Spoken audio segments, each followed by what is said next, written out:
Meet nature's tiny chemical weapon. Imagine a beetle blasting fiery liquid from its body.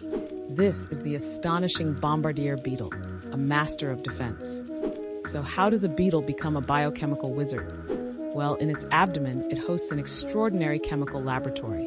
When threatened, it mixes hydrogen peroxide with hydroquinones, triggering a rapid explosive reaction that heats fluid to a near boil, ejecting it at predators through its abdomen with precision. The power and precision of this unique defense mechanism have captivated scientists globally, inspiring potential breakthroughs in bioengineering.